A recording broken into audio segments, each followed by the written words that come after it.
그들의 기술력은 분명 훌륭했습니다. 하지만 우리는 정치적 계산에 따라 결국 유럽을 선택했습니다. 그땐 그게 정답이라고 믿었죠.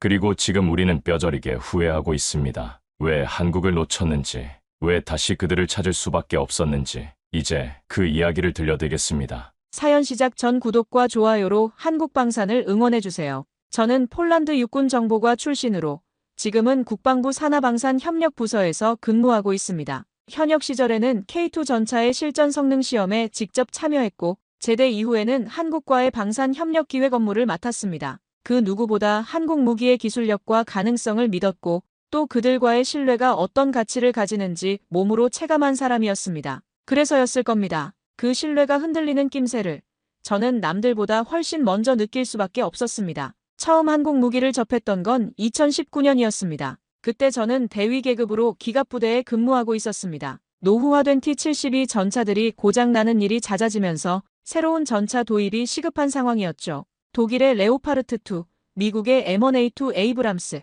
그리고 한국의 K2 흑표가 후보에 올라 있었습니다. 솔직히 말하면 처음엔 K2에 대해 회의적이었습니다. 한국, 아시아 어딘가에 있는 나라의 전차가 유럽 전선에서 제대로 작동할까? 그런 편견이 있었던 게 사실입니다. 하지만 첫 시험 사격날, 그 편견은 산산조각이 났습니다. K2 흑표가 표적을 향해 포를 발사하는 순간 그 정확성과 위력은 경이로웠습니다. 120mm 활강포에서 뿜어져 나온 포탄이 2km 떨어진 표적을 정확히 관통하는 모습을 보면서 저는 무릎을 쳤습니다. 이게 진짜구나. 더 놀라운 건 기동성이었습니다. 55톤이라는 무게에도 불구하고 K2는 마치 스포츠카처럼 민첩하게 움직였습니다. 험지 돌파 능력, 선회 반응 속도, 가속력까지 모든 면에서 기존에 우리가 알던 전차의 개념을 뛰어넘었습니다. 이 전차 도대체 누가 만든 거야?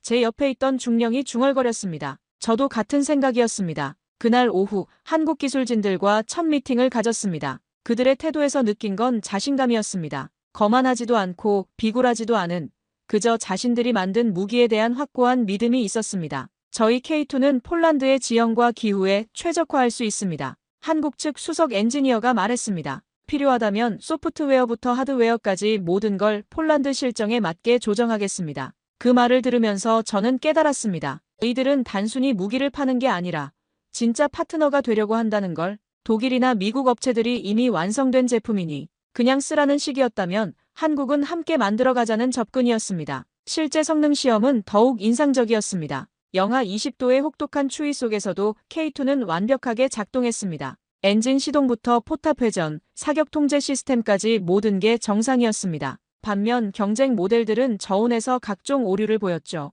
이거 정말 대단한데요? 시험에 참관했던 국방부 간부가 감탄했습니다. 그날 저녁 숙소에서 동료들과 맥주를 마시며 이야기를 나눴습니다. 한국인들 정말 제대로 만들었네. 기술력이 이 정도일 줄 몰랐어. 가격도 합리적이고. 하지만 그 순간 저는 묘한 예감을 느꼈습니다. 이렇게 좋은 조건인데 과연 우리가 끝까지 이들과 함께 할 수 있을까? 정치적 변수들이 개입하면 어떻게 될까? 그 예감은 불행히도 현실이 되었습니다. 그 무렵부터 저는 보고서를 작성할 때마다 한 단어에 오래 머무르게 되었습니다. 지연, 재조정, 기술적 협의.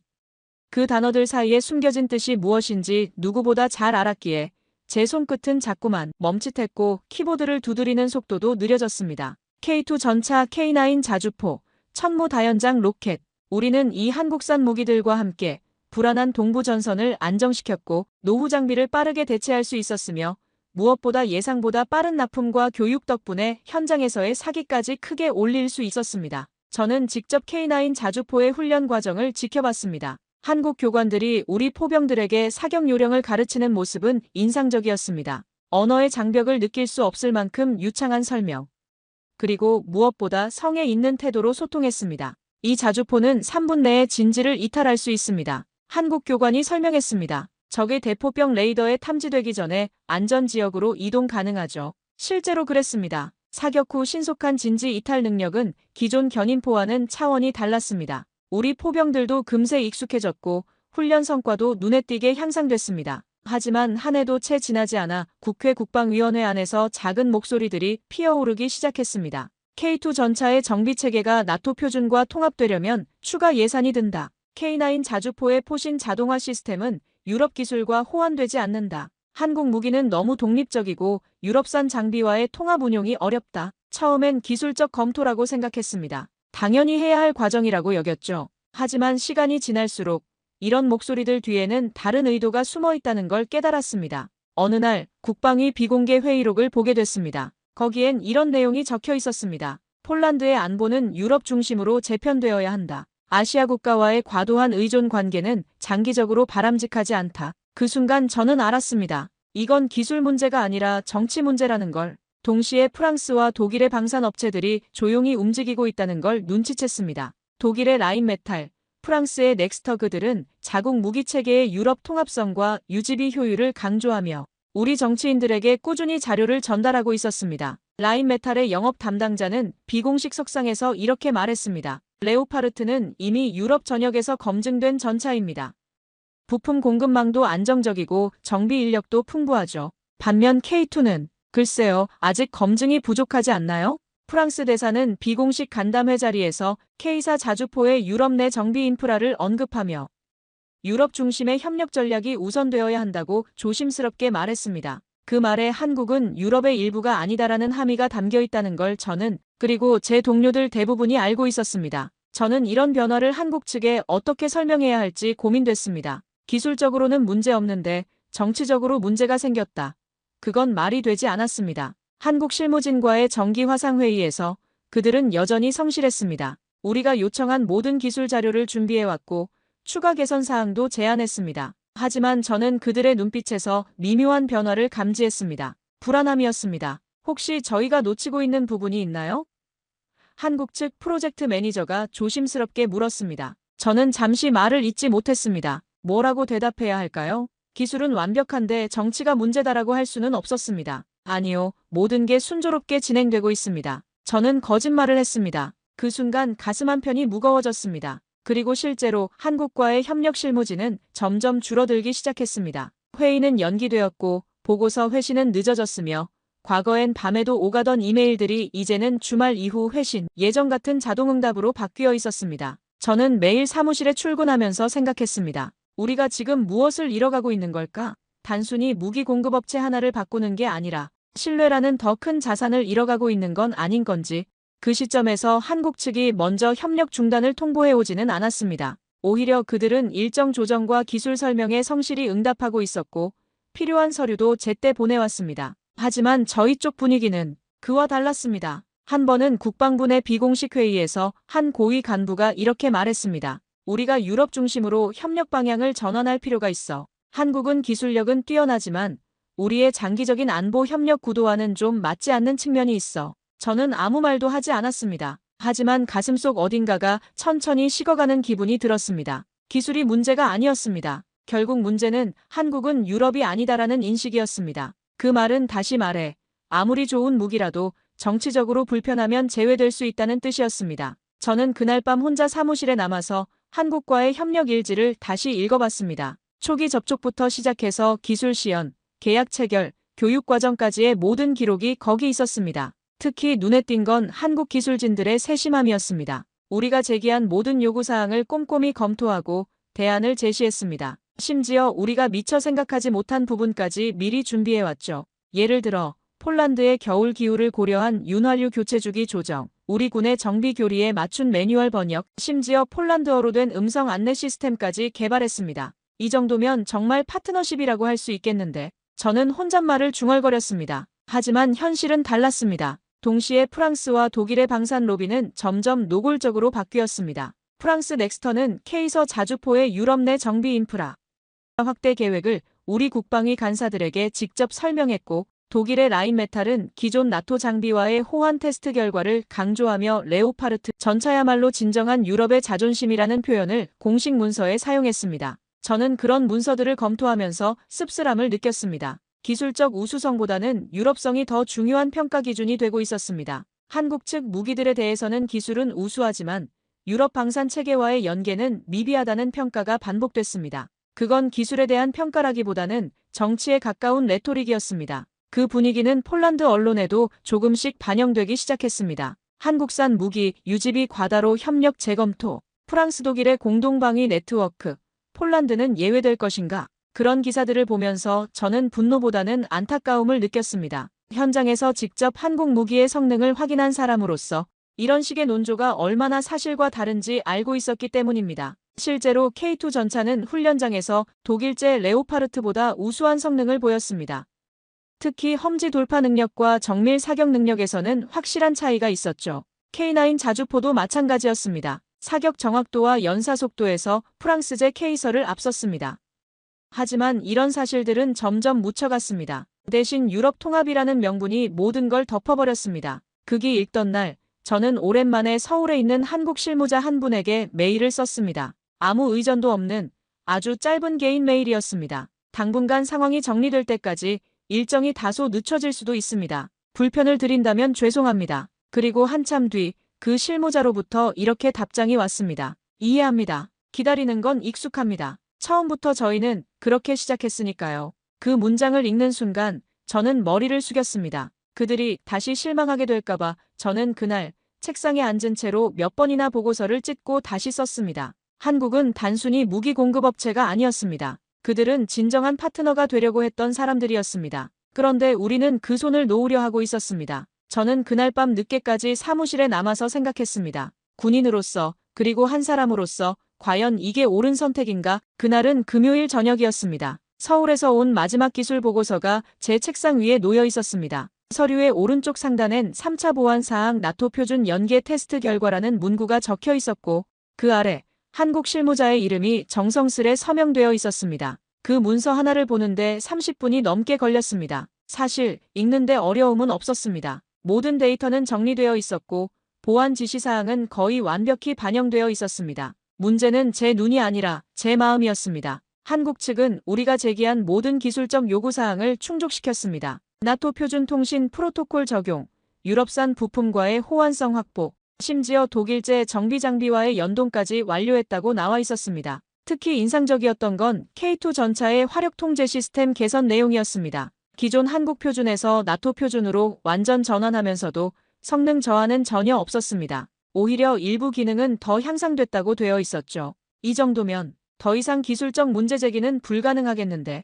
저는 중얼거렸습니다. 하지만 저는 알고 있었습니다. 이제 문제는 기술이 아니라는 걸, 정치적 결정이 이미 내려졌다는 걸. 보고서를 다 읽고도 저는 그대로 앉아 있었습니다. 문득 제 마음속에서 이런 소리가 들렸습니다. 이걸 그냥 보고만 있어도 되는 걸까? 처음엔 그저 군인의 입장이었습니다. 정해진 임무 상부의 결정, 기계적인 보고. 저는 누군가의 명령을 따르며 살아온 사람입니다. 하지만 지금 제 손에 있는 이 서류는 단순한 보고서가 아니라 신뢰에 대한 답장이었습니다. 그들이 아직 포기하지 않았다는 걸 보여주는 작은 증거. 상대방은 기다리고 있었고 우리의 조그만 결정 하나가 그 신뢰를 완전히 무너뜨릴 수도 있었습니다. 저는 자리에서 천천히 일어났습니다. 창밖으로는 어둑해진 바르샤바 하늘이 보였습니다. 시계는 오후 7시를 가리키고 있었고 사무실은 이미 대부분 퇴근한 뒤였습니다. 그 순간 저는 결심했습니다. 적어도 한 번은 제 목소리를 내보자고. 다음 주 월요일 정기방산협력회의가 있었습니다.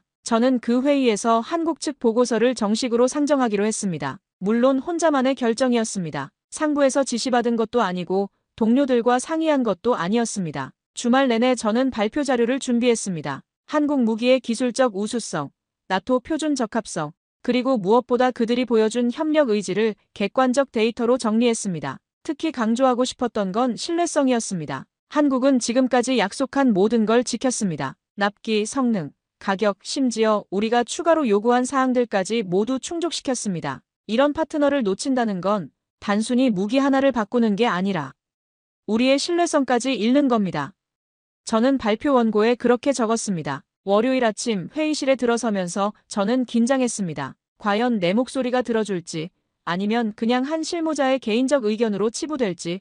하지만 저는 알고 있었습니다. 지금이 아니면 정말 마지막 기회가 될 것 같다는 걸. 한국과의 신뢰를 지킬 수 있는 마지막 순간이라는 걸. 보고서를 다시 파일에 넣고 작은 메모지 하나에 짧게 써내려갔습니다. 이 문서 회의에서 한 번 더 검토 요청 바랍니다. 기술적 완성도 충분히 있습니다. 아무도 보지 않는 시간, 아무도 듣지 않는 방식이었습니다. 하지만 저는 알고 있었습니다. 지금 필요한 건 공식 문서도 정치적 회의도 아닌 누군가의 작지만 진심 어린 손길이라는 걸요. 다음 주 월요일 아침 저는 회의실에 들어서며 마음속으로 한 번 더 다짐했습니다. 오늘은 반드시 말해야 한다. 내 방식대로. 회의 안건은 다음 분기 무기 도입 일정 조정과 예산 집행 우선순위 재검토였습니다. 익숙한 형식이었고 익숙한 얼굴들이었습니다. 그리고 익숙하게 한국은 검토 대상으로 분류되어 있었습니다. 레오파르트 EA8은 기존 훈련 체계와 잘 맞습니다. 유지 인력도 이미 유럽 내에 갖춰져 있고요. 독일 측 제안을 검토한 간부가 말했습니다. 그에 비해 K2는 탁월한 전차지만 나토 표준 적용에는 아직 미흡하다는 평가도 있고 또 다른 참석자가 덧붙였습니다. 저는 그 순간을 기다렸습니다. 회의는 그런 흐름으로 흘러갔습니다. 마치 미리 짜인 각본처럼. 그 순간 저는 조용히 손을 들었습니다. 저기, 말씀 중에 죄송합니다만 K2 전차의 표준 통합 테스트 자료 지난주에 한국에서 보완된 내용 받아보셨습니까? 잠깐 정적이 흘렀습니다. 몇몇이 서류를 넘기며 확인했고 어떤 이는 고개를 갸웃거렸습니다. 저는 미리 준비한 서류를 책상 위에 펼치며 말했습니다. 이 보고서에 따르면 최신 업데이트로 나토 전술 통제 체계와의 연계가 정상 작동됩니다. 사격 통제, 위치 추적, 무선 통신 모두 실시간 대응 가능하다는 게 확인됐습니다. 회의실 분위기가 미묘하게 바뀌었습니다. 몇몇 참석자들이 저를 쳐다봤고 어떤 이는 관심 있는 표정으로 자료를 들여다봤습니다. 구체적으로 어떤 개선이 이루어졌죠? 한 중령이 물었습니다. 저는 준비해온 데이터를 하나씩 설명했습니다. 첫째, 화력 통제 시스템이 나토 표준 프로토콜을 완전 지원합니다. 둘째, 전장 관리 시스템이 기존 폴란드군 체계와 100% 호환됩니다. 셋째, 정비 매뉴얼과 부품 코드가 나토 표준으로 통일됐습니다. 회의실 한쪽에서 누군가가 작게 중얼였습니다. 한국이 이렇게까지 보완했나? 저는 그 순간을 놓치지 않았습니다. 기술적으로는 충분합니다. 오히려 일부 영역에서는 기존 유럽 장비보다 우수한 성능을 보이고 있습니다. 우리에게 필요한 건 지금 그들의 진심을 어떻게 받아들이느냐입니다. 제 목소리에 힘이 실렸습니다. 만약 우리가 이걸 외면한다면 단순히 무기를 바꾸는 게 아니라 동맹의 신뢰를 스스로 무너뜨리는 셈입니다. 실무를 담당하는 한 대령이 질문했습니다. 그런데 유지비나 운용비 측면에서는 어떻습니까? 유럽 장비 대비 효율성이 있나요? 저는 이미 준비된 답변을 했습니다. 한국 측이 제시한 20년 운용비 계산서를 보면 독일제 대비 약 15% 저렴합니다. 특히 부품 공급 체계가 안정적이고 기술 지원도 신속합니다. 신속하다는 게 어느 정도인가요? 또 다른 질문이 이어졌습니다. 예를 들어 엔진 부품 교체가 필요할 때 독일은 평균 6에서 8주가 소요되는데 한국은 2, 3주 내 공급 가능합니다.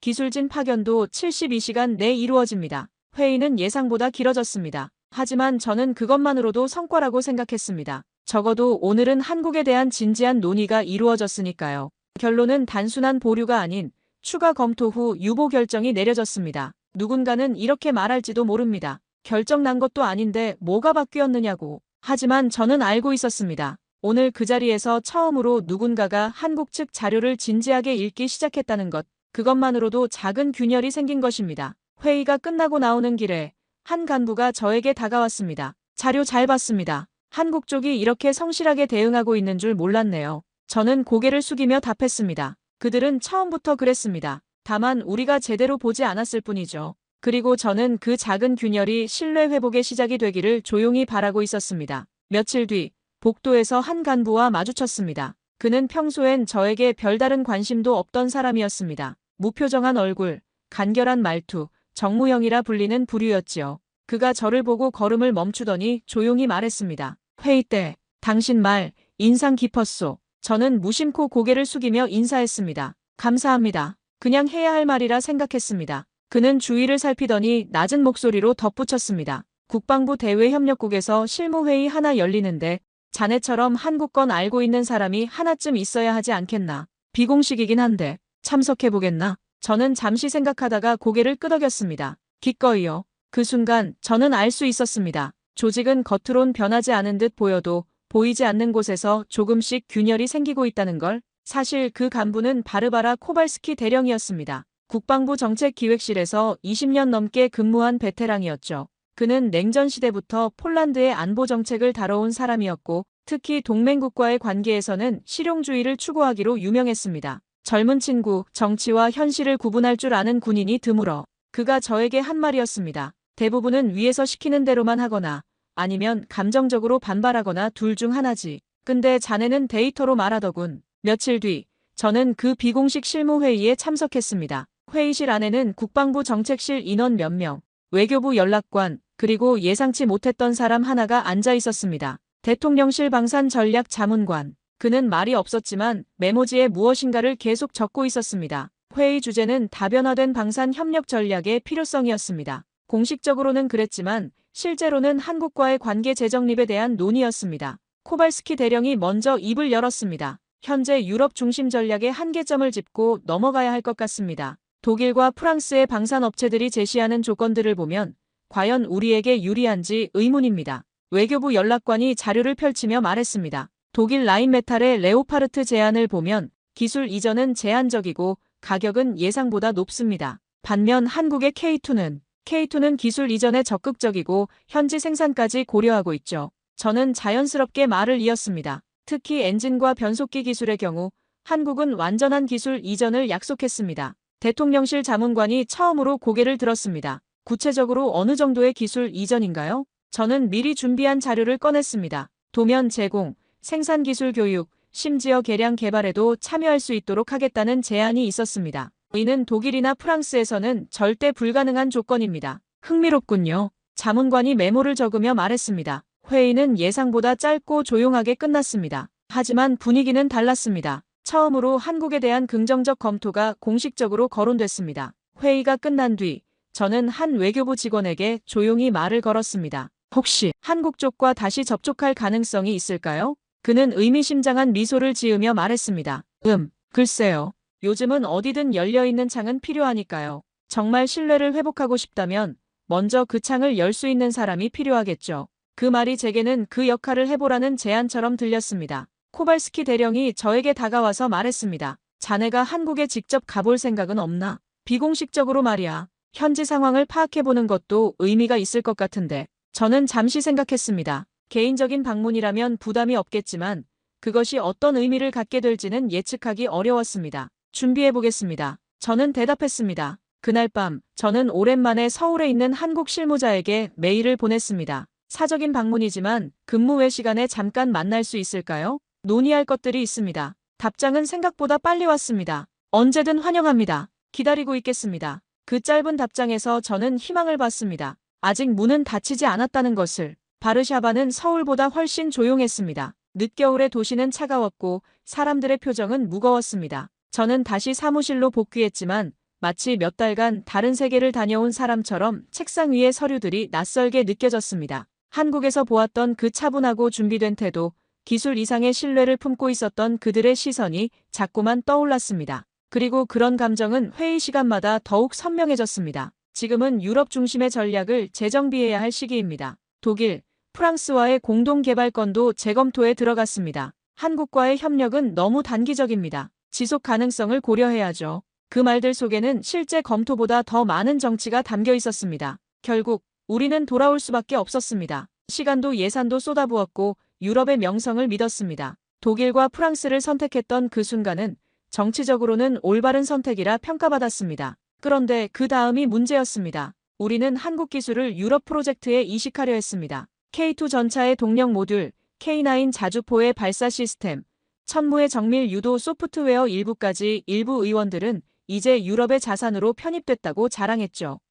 하지만 몇 달이 지나지 않아 현장 보고서는 하나같이 동일한 결론을 내렸습니다. 적용 실패, 호환성 불충분, 작전 배치 불가. 저는 그 보고서들을 하나하나 검토하면서 한숨을 쉬었습니다. 예상했던 일이었지만 실제로 확인하니 더욱 답답했습니다. 독일 라인메탈의 기술진이 K2 전차의 엔진 시스템을 레오파르트에 적용하려 했지만 근본적인 설계 철학이 달라서 실패했습니다. 프랑스 넥스터도 마찬가지였습니다. K9 자주포의 사격 통제 시스템을 K서에 이식하려 했지만 소프트웨어 아키텍처가 완전히 달랐습니다. 그들은 기술을 가져갔지만 그 기술을 만든 철학과 시스템, 그리고 그것을 다루는 사람들까지 가져가지는 못했습니다. 한 독일 기술 책임자는 솔직하게 인정했습니다. 우린 설계는 받아갔지만 그게 어떻게 움직이는지를 몰랐습니다. 그 말이 우리를 멈춰 세웠습니다. 우리가 진짜 잃어버렸던 건 단순한 부품이 아니었습니다. 그들과 함께 쌓아온 신뢰 체계였고 수년간의 협업 속에서만 완성됐던 운용 기술이었습니다.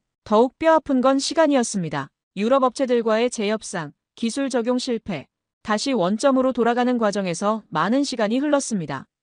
그 사이 러시아의 위협은 더욱 커졌고 우리의 노후 장비는 더욱 낡아갔습니다. 국방위원회에서는 책임론이 제기됐습니다. 왜 검증되지 않은 기술 이식을 시도했느냐? 애초에 한국과의 협력을 중단한 게 잘못이었다. 저는 그런 논의들을 지켜보면서 씁쓸함을 느꼈습니다. 지금 와서 책임을 묻는다고 해서 잃어버린 시간이 돌아오는 건 아니었으니까요. 그 순간 다시 문을 두드릴 곳은 하나뿐이었습니다. 정치가 등을 돌려도 언론이 비난을 해도 그들은 조용히 기다렸습니다. 아니, 기다리지도 않았습니다. 그저 그 자리에 준비된 상태로 여전히 있었습니다. 저는 그날 밤 오랜만에 서울로 메일을 보냈습니다. 공식적인 것도 거창한 것도 아닌 그저 한 사람의 진심을 담은 짧은 메시지였습니다. 다시 이야기할 수 있을까요? 결국 우리는 돌아올 수밖에 없었습니다. 시간도 예산도 쏟아부었고 유럽의 명성을 믿었습니다. 독일과 프랑스를 선택했던 그 순간은 정치적으로는 올바른 선택이라 평가받았습니다. 우리는 한국 기술을 유럽 프로젝트에 이식했습니다. K2 전차의 동력 모듈, K9 자주포의 발사 시스템, 천무의 정밀 유도 소프트웨어 일부까지. 의원들은 이제 유럽의 자산으로 편입됐다고 자랑했죠. 하지만 몇 달이 지나지 않아 현장 보고서는 하나같이 동일한 결론을 내렸습니다. 한 독일 기술 책임자는 말했습니다. 우린 설계는 받아갔지만 그게 어떻게 움직이는지를 몰랐습니다. 그 말이 우리를 멈춰 세웠습니다. 우리가 진짜 잃어버렸던 건 단순한 부품이 아니었습니다. 그들과 함께 쌓아온 신뢰 체계였고 수년간의 협업 속에서만 완성됐던 운용 기술이었습니다. 시간도 문제였습니다. 그 사이 동부 전선의 위협은 더욱 커졌고 우리 장비는 더욱 노후화됐습니다. 예산 낭비, 시간 지연, 안보 공백까지 모든 게 우리 잘못이었습니다. 그 순간 다시 문을 두드릴 곳은 하나뿐이었습니다. 정치가 등을 돌려도 언론이 비난을 해도 그들은 조용히 기다렸습니다. 그저 그 자리에 준비된 상태로 여전히 있었습니다. 우리가 그 문을 다시 열었을 때 마치 아무 일도 없었던 것처럼 그들은 우리를 맞아주었습니다. 다시 K2를 도입합니다. K9의 후속 개량형도 협의 중입니다. 이번엔 기술 이전 조건 없이 완제품 기준으로 계약합니다. 우리가 그렇게 요청했습니다. 왜냐하면 이제 알았기 때문입니다. 진짜 기술은 단순히 설계도나 부품이 아니라는 걸, 그것을 만들어낸 철학과 그것을 다루는 사람들과 그리고 그 모든 것을 뒷받침하는 신뢰라는 걸, 이것이 우리가 한국을 다시 찾게 된 이유입니다. 이유는 단순합니다. 실전에서 증명된 기술, 한 번도 흔들리지 않은 신뢰, 그리고 마지막까지 준비되어 있었던 그들이 최고였기 때문입니다. 저는 지금도 부끄러운 마음을 감출 수 없습니다. 군인으로서 그리고 폴란드 국민의 한 사람으로서 우리가 얼마나 어리석었는지 뼈저리게 느끼고 있습니다. 우리는 한국을 과소평가했습니다. 아시아의 작은 나라, 우리보다 늦게 민주화된 나라, 분단된 나라. 그런 편견 속에서 그들의 진짜 실력을 보지 못했습니다. 하지만 현실은 달랐습니다. 한국은 우리가 생각했던 것보다 훨씬 앞서 있었습니다. 기술력도 생산 능력도 그리고 무엇보다 신뢰를 지키는 자세에서 말입니다. 독일과 프랑스는 명성은 있었지만 진정한 파트너는 아니었습니다. 그들은 자신들의 기술을 팔려고 했을 뿐 우리와 함께 발전하려는 생각은 없었습니다. 반면 한국은 달랐습니다. 그들은 진짜 동반자가 되려고 했습니다. 우리가 그들을 떠났을 때 한국은 문을 닫지 않았습니다. 원망하지도 않았습니다. 오히려 언젠가 우리가 돌아올 것을 믿고 그날을 위해 준비하고 있었습니다. 이것이 진짜 강함입니다. 무기의 성능이나 기술력이 아니라 신뢰를 지키는 힘, 그리고 상대방의 선택을 존중하면서도 자신의 길을 묵묵히 걸어가는 자세. 지금 K2 전차들이 다시 폴란드로 오고 있습니다. K9 자주포도 마찬가지입니다. 이번에는 그 어떤 정치적 계산도 없습니다. 순수하게 성능과 신뢰만으로 선택한 것입니다. 현장에서 그 무기들을 다루는 우리 병사들은 말합니다. 역시 한국 무기가 최고다. 왜 진작 이걸 안 썼을까? 저는 그런 말을 들을 때마다 씁쓸합니다. 우리가 착각했던 시간을, 그리고 그 시간 동안 쌓을 수 있었던 더 깊은 신뢰를 생각하면 말입니다. 하지만 늦었다고 생각할 때가 가장 빠른 때라는 말처럼 지금이라도 우리가 제대로 된 선택을 해서 다행입니다. 정치가 아닌 현실을, 명분이 아닌 실력을, 편견이 아닌 사실을 바탕으로 한 선택을 말입니다. 한국과의 협력은 이제 시작입니다. 무기 도입에서 끝나는 것이 아니라 진정한 동반자로서 함께 발전해 나가는 관계로 나아갈 것입니다. 기술 협력, 공동 개발, 인력 교류까지 모든 영역에서 말입니다. 저는 이제 확신합니다. 한국은 폴란드의 진정한 파트너라는 것을, 그리고 우리가 그들과 함께한다면 어떤 위협에도 맞설 수 있다는 것을. 군인으로서 마지막으로 하고 싶은 말이 있습니다. 진짜 강한 나라는 무기가 좋아서가 아닙니다. 신뢰할 수 있는 동맹이 있어서입니다. 그리고 그 동맹을 소중히 여기고 지켜나가는 자세가 있어서입니다. 우리는 한번 실수했지만 이제는 다릅니다. 한국과 함께 걸어갈 것입니다. 진정한 파트너로서 서로를 믿고 의지하는 동맹으로서 말입니다. 이것이 제가 여러분에게 전하고 싶었던 이야기입니다. 한국의 진짜 실력을, 그 신뢰의 소중함을 이제서야 깨달았습니다. 한글이 세계를 지배한다고요? 말도 안 되는 소리. 영국의 명문 케임브리지 대학교 강의실 한 학생의 항의에 모두의 시선이 한 곳으로 향하고 있는데요. 과연 이 강의실에서 무슨 일이 있었던 걸까요? 안녕하세요. 저는 케임브리지 대학교 언어학과 3학년에 재학 중인 엠마 브라운이에요. 제가 한글과 사랑에 빠진 건 순전히 우연이었답니다. 아니, 이제 와서 생각해보면 운명이라고 해야 할 것 같네요. 모든 건 작년 여름방학 때 일어났어요. 당시 저는 그저 평범한 영문학도였죠. 셰익스피어를 읽으며 영국식 홍차를 즐기는 게 제 일상이었거든요. 그런데 어느 날 도서관에서 우연히 집어든 책 한 권이 제 인생을 뒤흔들어 놓았어요. 세종대왕 문자로 세상을 바꾼 왕이라는 책이었죠. 세상에, 이게 정말이야? 책을 읽으며 저도 모르게 감탄사가 터져 나왔어요. 한 사람의 노력으로 새로운 문자가 탄생했다니 믿기지 않았거든요. 그날 이후 저는 한글에 완전히 빠져버렸답니다. K-팝을 들으며 한글을 익히고 한국 드라마를 보며 문화를 배웠죠. 심지어 김치 만들기에 도전했다가 기숙사 냉장고를 점령해버린 일도 있었어요. 하지만 제가 한국어를 배우면 배울수록 주변의 반응은 점점 이상해졌어요. 엠마, 넌 왜 하필 한국어야? 중국어나 아랍어가 훨씬 실용적이지 않아? 친구들이 물었죠. 그래도 저는 알고 있었어요. 한글에는 뭔가 특별한 것이 있다는 걸요.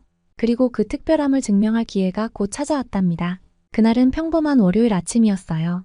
여느 때와 같이 언어학 수업을 들으러 가는데 왠지 모르게 가슴이 두근거리더라고요. 마치 뭔가 큰일이 일어날 것 같은 예감이 들었다고 할까요? 강의실에 들어서자마자 존슨 교수님의 표정이 심상치 않아 보였어요. 평소엔 온화한 미소를 지으시던 분이 그날따라 비장한 표정을 짓고 계셨거든요. 그리고 왕리의 모습도 눈에 띄었죠. 그는 늘 앞자리에 앉아 있었는데 오늘따라 유독 자신만만해 보였어요. 여러분, 오늘은 아주 중요한 주제를 다루겠습니다. 교수님의 목소리가 강의실에 울려 퍼졌어요. 그 순간 모든 학생들의 시선이 일제히 앞으로 쏠렸죠.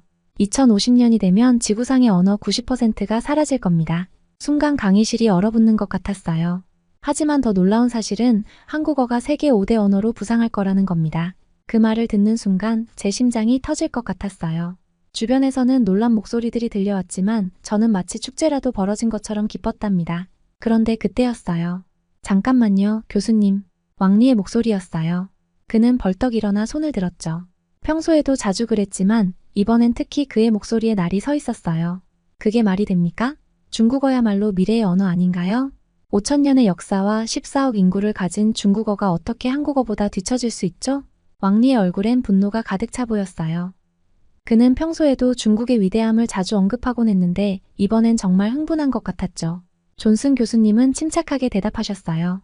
왕리군, 좋은 질문입니다. 하지만 언어의 미래는 단순히 사용자 수나 역사의 길이로 결정되지 않아요. 효율성, 학습 용이성, 그리고 문화적 영향력 등 여러 요소를 고려해야 합니다. 그 말씀에 저는 고개를 끄덕였어요. 한글의 과학성과 한류의 영향력을 떠올리니 교수님의 말씀을 충분히 이해할 수 있었죠. 하지만 왕리는 여전히 납득하지 못한 표정이었어요. 그래도 교수님, 중국어의 위대함을 무시할 순 없잖아요? 우리는 실크로드를 통해 전 세계와 교류했고 종이와 화약을 발명했어요. 그런 문화적 유산을 가진 언어가 어떻게 뒤처질 수 있나요? 왕리의 말에 몇몇 학생들이 동조하는 것 같았어요. 사실 저도 중국의 역사와 문화의 위대함은 인정할 수밖에 없었죠. 하지만 그게 전부는 아니라는 걸 알고 있었어요. 교수님은 잠시 생각에 잠기셨다가 말씀하셨어요. 여러분, 이건 아주 중요한 논점이에요. 역사와 전통도 중요하지만 현대사회에서 언어의 역할은 그것만으로 결정되지 않습니다. 예를 들어 한글은 디지털 시대에 아주 적합한 문자 체계를 가지고 있어요. 컴퓨터나 스마트폰에서 입력하기 쉽고 정보 전달의 효율성이 높죠. 그 말씀에 저는 또 한 번 놀랐어요. 그동안 한글의 과학성에 대해 들어왔지만 이런 측면은 미처 생각해보지 못했거든요. 교수님은 계속해서 말씀하셨어요. 게다가 문화적 영향력도 중요합니다. 최근 한류의 영향으로 전 세계 젊은이들이 한국어를 배우고 있어요. 이런 추세가 계속된다면 한국어의 위상은 더욱 높아질 겁니다. 왕리는 여전히 불만스러운 표정이었지만 더 이상 반박하지 않았어요. 대신 그의 눈빛에서 뭔가 결심한 듯한 기색이 느껴졌죠. 수업이 끝나고 나오는데 왕리가 제게 다가왔어요. 엠마, 넌 정말 한국어가 중국어를 이길 거라 생각해? 그의 목소리에 도전장이 느껴졌어요. 물론이지. 전 자신 있게 대답했어요. 한글은 배우기 쉽고 과학적이야. 게다가 한류의 힘을 봐. 전 세계 사람들이 K-팝을 들으며 한국어를 배우고 있잖아. 왕리는 코웃음을 치며 말했어요. 그래, 한국은 K-팝이나 드라마로 유명하지. 하지만 그게 다야. 중국어는 수천 년의 역사와 철학을 담고 있어. 공자와 노자의 언어라고. 그걸 어떻게 이길 수 있겠어? 그의 말에 잠시 주춤했지만 곧 마음을 다잡았어요. 역사만이 전부는 아니야, 왕리. 현재와 미래도 중요해. 한글은 미래를 위해 만들어진 문자야. 세종대왕님이 모든 사람이 쉽게 배우고 쓸 수 있게 만드셨다고. 왕리는 그 말을 듣자 잠시 생각에 잠겼어요. 그러다 갑자기 말했죠. 좋아, 그럼 내기를 하자. 다음 주까지 2050년 세계 언어 지도 리포트를 쓰는 거야.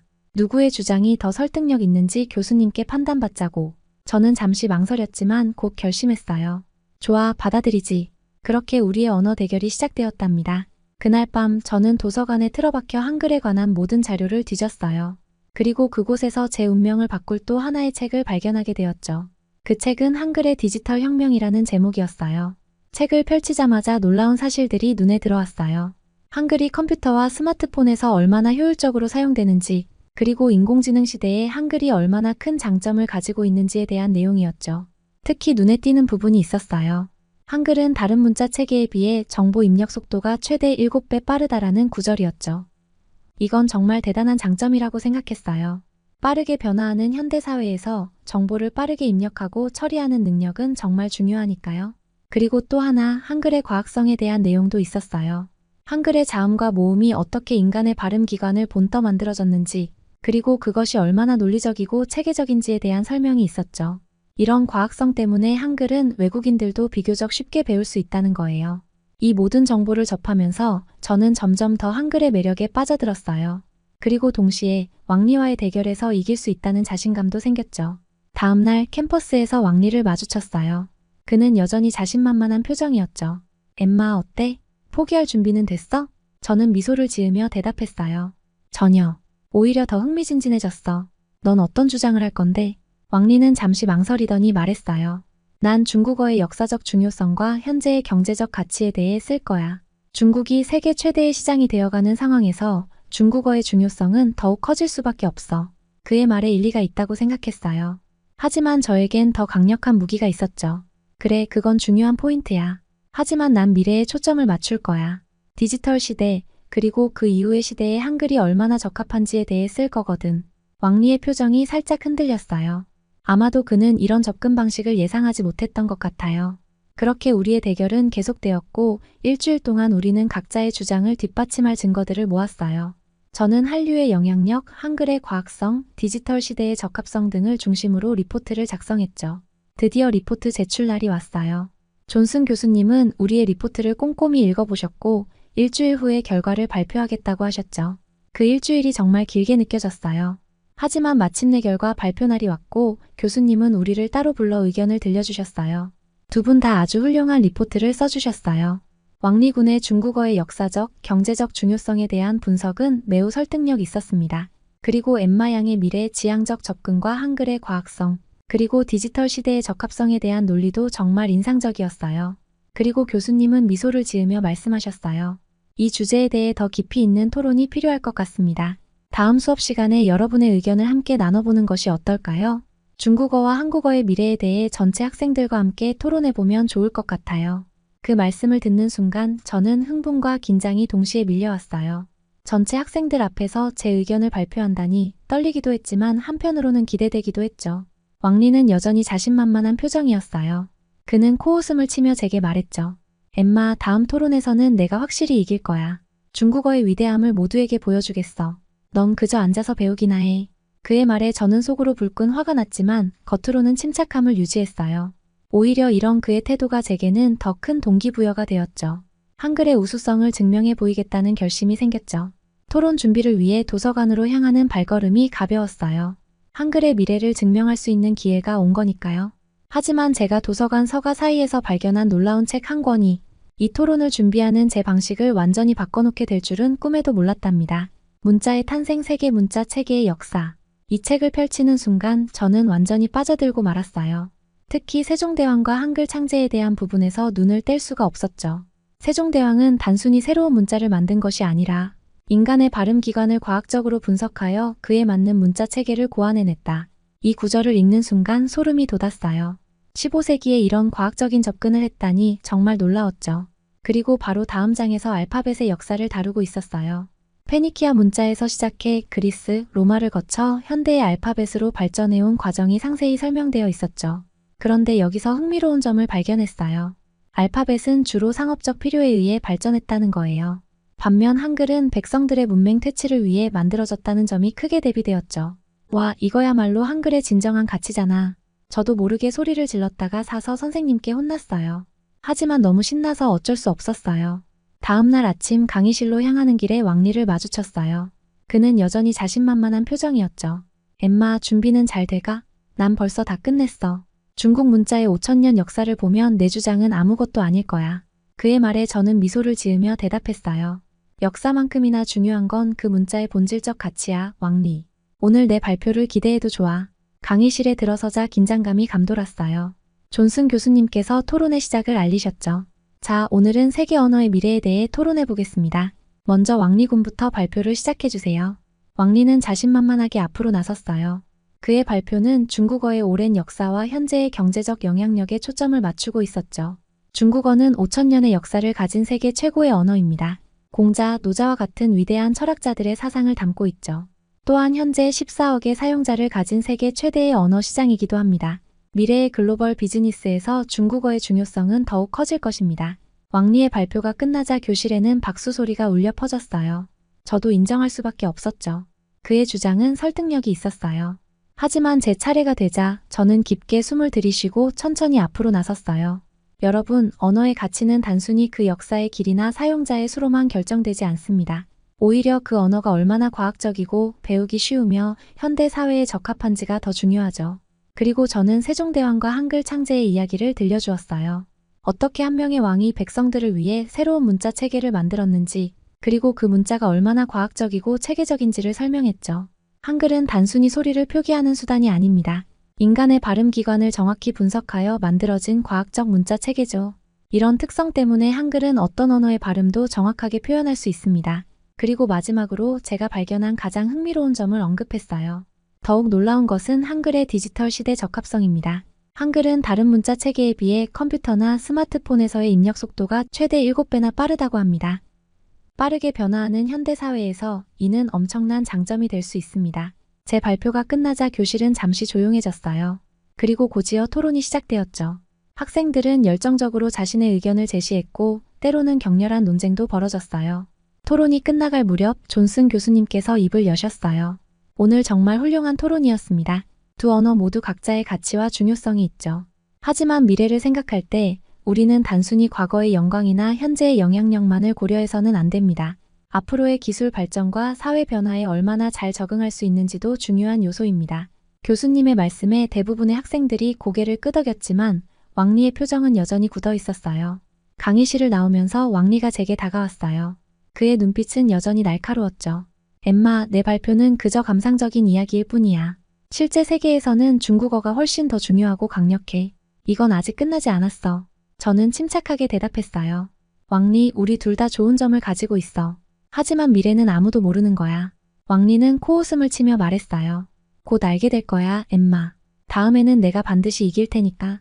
그의 말에 저도 결의를 다졌어요. 좋아, 기대하고 있을게. 토론 이후 캠퍼스 전체가 언어의 미래에 대한 이야기로 들썩였어요. 학생들 사이에서는 한국어와 중국어의 장단점을 비교하는 토론이 끊이지 않았죠. 그러던 중 세계적인 언어학자 마이클 홀브룩 교수님의 특강 소식이 들려왔어요. 특강 당일 강당은 발 디딜 틈 없이 꽉 찼어요. 홀브룩 교수님은 21세기가 언어의 대변혁기가 될 것이라고 예측하셨죠. 그리고 놀랍게도 한국어가 향후 50년 내에 영어를 제치고 세계 공용어가 될 가능성이 있다고 말씀하셨어요. 특히 주목해야 할 것은 한국어입니다. 한글의 과학성과 한국의 문화적 영향력을 고려할 때 향후 50년 내에 한국어가 영어를 제치고 세계 공용어가 될 가능성이 있습니다. 이 말씀에 강당이 술렁였고 왕리는 즉각 반발했어요.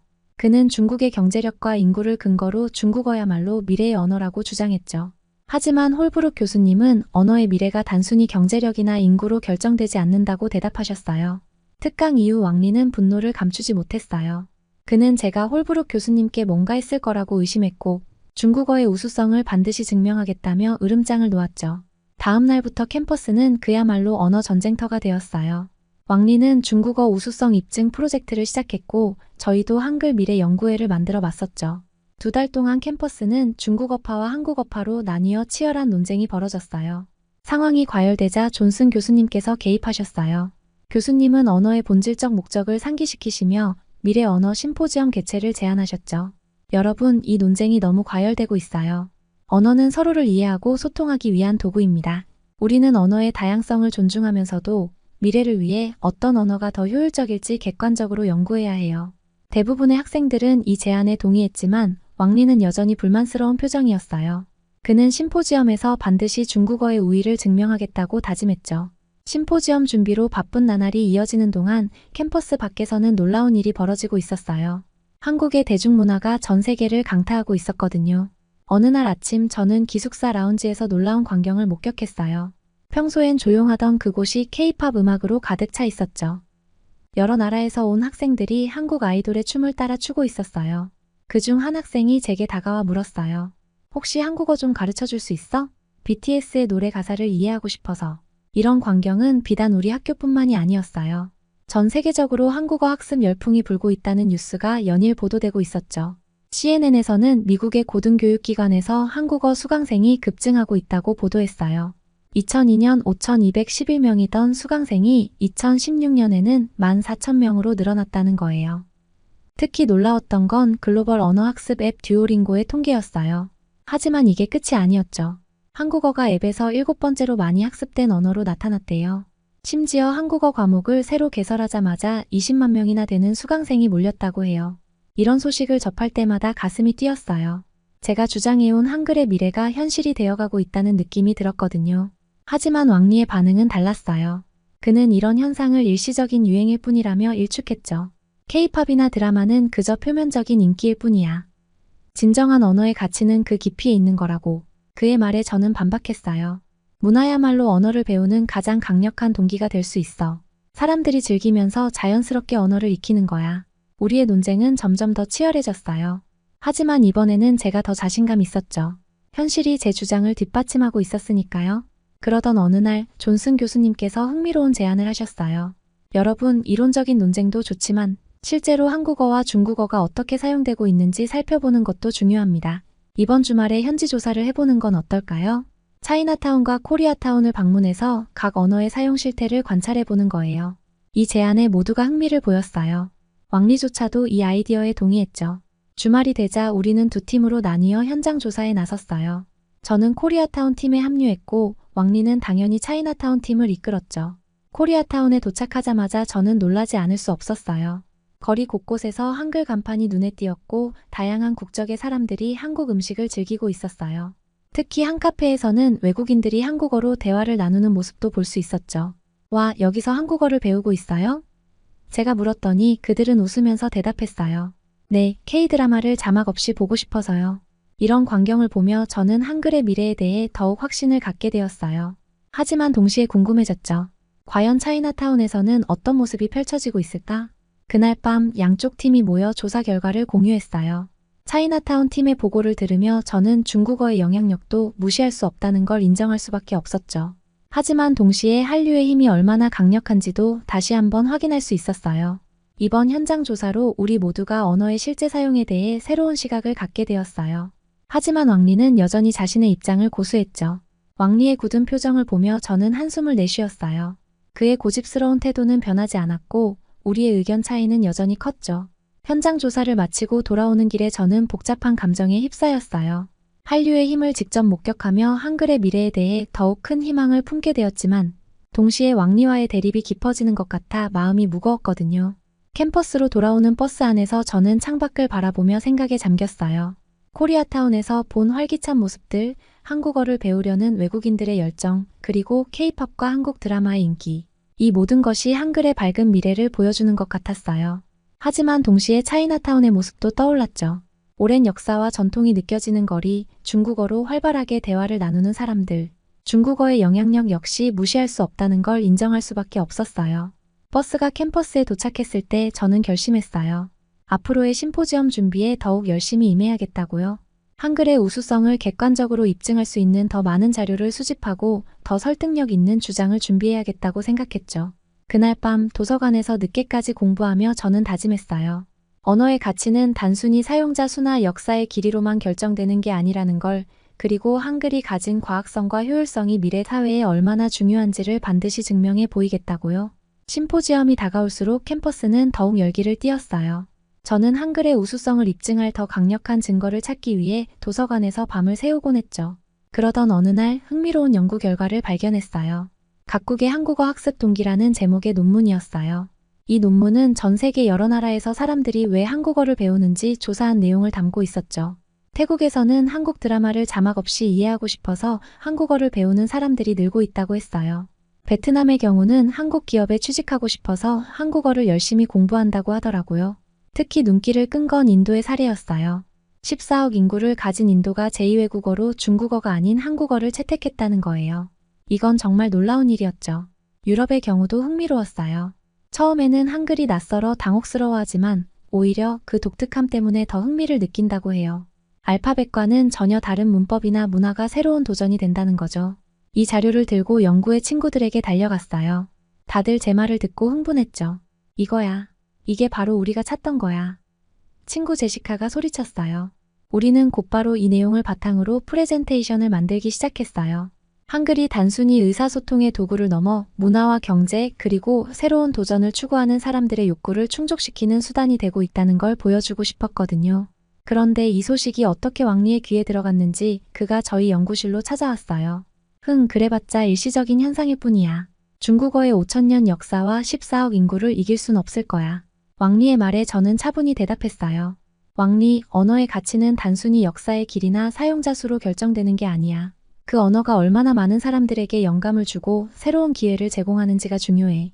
왕리는 코웃음을 치며 돌아갔지만 그의 눈빛에서 작은 동요를 느낄 수 있었어요. 그날 밤 저는 문득 이런 생각이 들었어요. 우리가 서로의 언어를 경쟁 대상으로만 볼 게 아니라 각각의 가치를 인정하고 존중할 수 있다면 어떨까? 그렇게 된다면 우리는 더 풍요로운 언어 세계를 만들어갈 수 있지 않을까? 이런 생각을 하며 저는 심포지엄에서 한글의 우수성뿐만 아니라 언어의 다양성이 가진 가치도 함께 이야기해야겠다고 마음먹었어요. 그리고 그 준비를 위해 다시 한번 책상에 앉았죠. 심포지엄이 일주일 앞으로 다가왔을 때 존슨 교수님께서 특별 강의를 하신다는 공지가 났어요. 주제는 문자체계의 과학적 분석이었죠. 저는 이 강의가 제 주장에 큰 도움이 될 거라 생각하고 첫 줄에 자리 잡았어요. 교수님은 다양한 문자체계를 비교하시며 강의를 시작하셨어요. 그리고 마침내 한글에 대한 이야기가 나왔죠. 한글은 세계 문자 체계 중 가장 과학적으로 설계된 문자입니다.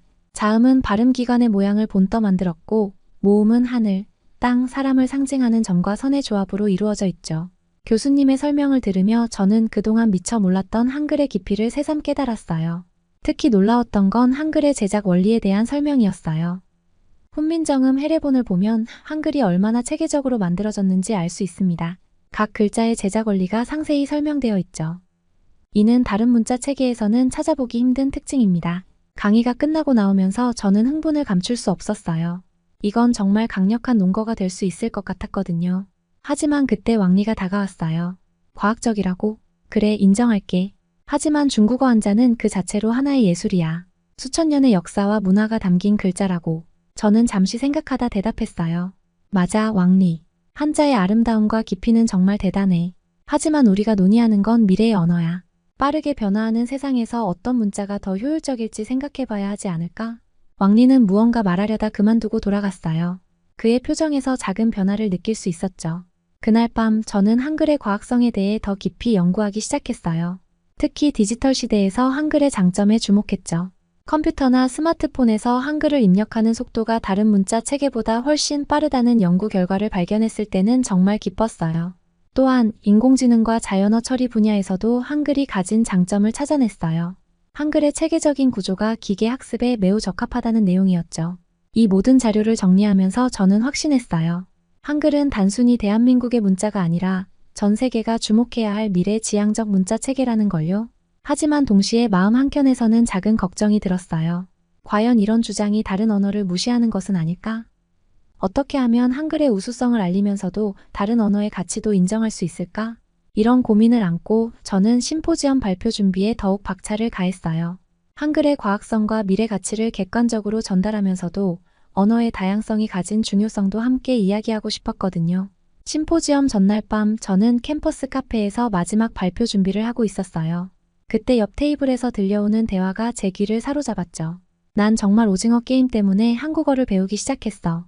근데 배우면 배울수록 이 언어가 얼마나 재미있는지 몰라. 호주에서 온 교환학생의 말이었어요.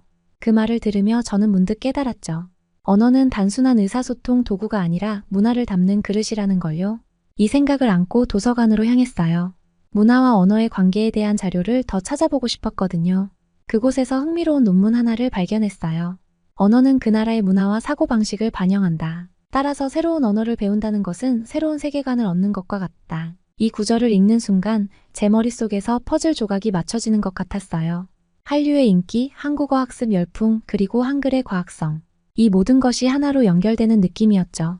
밤새 자료를 정리하고 발표를 준비하며 저는 제 주장을 다듬어 나갔어요. 한글은 단순히 효율적인 문자 체계를 넘어 한국 문화의 정수를 담고 있으며 동시에 세계와 소통하는 창구라는 걸 보여주고 싶었거든요. 다음날 아침 심포지엄장으로 향하는 길에 왕리와 마주쳤어요. 그의 표정은 여전히 강경해 보였죠. 엠마, 오늘 내가 중국어의 우수성을 확실히 증명해 보이겠어. 5,000년의 역사와 문화를 가진 언어를 이길 순 없을 거야. 저는 한숨을 쉬며 대답했어요. 왕리, 우리가 서로의 언어를 이해하려 노력하는 게 더 중요하지 않을까? 하지만 왕리는 고개를 저으며 앞서 걸어갔어요. 발표가 시작되고 저는 떨리는 마음으로 단상에 올랐어요. 그리고 제가 준비한 내용을 열정적으로 전달했죠. 발표를 마치고 내려오는 제게 많은 학생들이 박수를 보내주었어요. 하지만 왕리는 여전히 불만족스러운 표정이었죠. 심포지엄이 끝나고 존슨 교수님께서 총평을 해주셨어요. 오늘 우리는 언어의 다양성과 각 언어가 가진 고유한 가치에 대해 배웠습니다. 중요한 것은 어떤 언어가 더 우수한가가 아니라 각 언어를 통해 우리가 얼마나 풍요로운 세계를 경험할 수 있는가 하는 것입니다. 그 말씀을 들으며 저는 제가 이 여정을 통해 얼마나 성장했는지 깨달았어요. 하지만 왕리는 여전히 고개를 젓고 있었죠. 그의 믿음은 변하지 않은 것 같았어요. 캠퍼스를 나서며 저는 미래에 대한 희망과 동시에 약간의 아쉬움을 느꼈어요. 언어의 경계를 넘어 서로를 이해하고 소통하는 세상을 만드는 것이 쉽지만은 않을 거라는 걸 깨달았거든요. 하지만 그 과정에서 한글이 중요한 역할을 할 수 있을 거라 여전히 믿었답니다. 학기의 마지막 수업, 존슨 교수님께서는 언어와 문화의 불가분한 관계에 대한 강의를 하셨어요. 언어는 단순한 의사소통 도구가 아닙니다. 그것은 한 문화의 정수를 담고 있는 그릇이죠. 언어를 배운다는 것은 곧 그 문화를 이해하는 것과 같습니다. 교수님의 말씀을 들으며 저는 그동안 한국어를 공부하면서 자연스럽게 한국 문화에 대해 얼마나 많이 알게 되었는지 깨달았어요. K-팝 가사의 의미를 이해하게 되었고 한국 드라마를 자막 없이 볼 수 있게 되었죠. 심지어 김치 맛의 미묘한 차이도 구별할 수 있게 되었답니다. 강의가 끝난 후 저는 제 메일함을 확인했어요. 그리고 그곳에서 놀라운 소식을 발견했죠. 제가 지원했던 서울의 한 대기업에서 인턴십 합격 통지를 보내온 거예요. 세상에, 이게 정말인가요? 너무 기뻐서 소리를 질렀다가 주변 학생들의 이상한 시선을 받았지만 전혀 개의치 않았어요. 이제 제 꿈이 현실이 되어가고 있다는 사실이 너무나 설레었거든요. 그날 밤 저는 한국에서의 미래를 상상하며 잠들었어요. 서울의 번화가를 걸으며 한국어로 대화하는 제 모습, 회사에서 한국 동료들과 함께 일하는 모습, 그 모든 것이 이제 곧 현실이 될 거라고 생각하니 가슴이 벅차올랐답니다. 서울 인천공항에 발을 디딘 순간 저는 깊은 숨을 들이마셨어요. 드디어 여기 왔구나. 택시를 타고 도심으로 향하는 길, 저는 운전기사 아저씨와 한국어로 대화를 나눴어요. 서툴지만 제 말을 알아들으시는 아저씨의 미소에 저도 모르게 뿌듯해졌죠. 인턴 생활은 제 예상보다 훨씬 더 만족스러웠어요. 한국의 기업 문화, 빠른 의사결정 과정, 그리고 팀워크의 중요성. 모든 것이 새롭고 배울 점이 많았죠. 처음에는 어려움도 있었지만 점점 적응해 나가면서 제 역할을 찾아갔어요. 6개월의 인턴 기간이 끝날 무렵 저는 정직원 제안을 받았어요. 하지만 저는 영국으로 돌아가기로 결심했죠. 한국에서의 경험을 더 많은 사람들과 나누고 싶었거든요. 영국으로 돌아온 후 저는 대학과 기업에서 한국어와 한국 문화에 대한 강연을 시작했어요. 제 경험담과 함께 한글의 과학성, 한국 문화의 매력, 그리고 미래 국제사회에서 한국어의 중요성에 대해 열정적으로 이야기했죠. 한글은 단순한 문자가 아닙니다. 그것은 과거와 현재 그리고 미래를 잇는 다리입니다. 한글을 통해 우리는 새로운 세계를 만날 수 있고 더 넓은 시야로 세상을 바라볼 수 있습니다. 제 강연을 들은 많은 사람들이 한국어와 한국 문화에 관심을 갖기 시작했어요. 그들의 눈빛에서 저는 예전의 제 모습을 보았죠. 그리고 다시 한번 다짐했어요. 앞으로도 계속해서 한글의 아름다움과 가치를 세계에 알리는 일을 해나가겠다고요. 한글은 제게 단순한 문자가 아닌 새로운 세상으로 향하는 열쇠였어요. 이제 와 생각해보면 한글 덕분에 제 삶이 완전히 바뀌었네요. 처음엔 그저 예쁜 글자라고만 생각했는데 지금은 제 인생의 중요한 부분이 됐어요. 한국어를 배우면서 새로운 친구들도 사귀고 전에는 몰랐던 문화도 알게 됐죠. 앞으로 어떤 일들이 기다리고 있을지 정말 궁금해요. 한 가지 확실한 건 한글과 함께라면 어떤 새로운 경험도 즐겁게 받아들일 수 있을 것 같다는 거예요. 오늘 사연은 여기까지입니다. 영국 케임브리지에서 한글의 매력에 빠진 엠마의 이야기 어떠셨나요? 우리의 한글이 세계 곳곳에서 이렇게 사랑받고 있다니 가슴이 뿌듯해집니다. 이런 문화 교류를 통해 한국의 위상이 더욱 높아지길 바라봅니다. 오늘 사연에 대한 여러분의 생각을 댓글로 남겨주세요. 감동뭉클에서는 여러분의 소중한 마음을 모아 사연 주인공들에게 전해드리고 있습니다. 여러분 주변에 감동적이거나 재미있는 실제 사연들을 제보받고 있으니 언제든 저희 공식 메일로 제보해주세요. 오늘 들려드린 사연에 공감하셨다면 구독과 좋아요 눌러주시고 주변 분들과도 공유해주세요. 여러분의 작은 관심과 응원이 더욱 좋은 콘텐츠를 만드는 데 큰 힘이 됩니다. 오늘도 여러분의 하루의 작은 즐거움이라도 되었기를 바라며 지금까지 감동뭉클이었습니다. 끝까지 시청해주셔서 감사합니다. 다음에 더 감동적인 사연으로 찾아뵙겠습니다.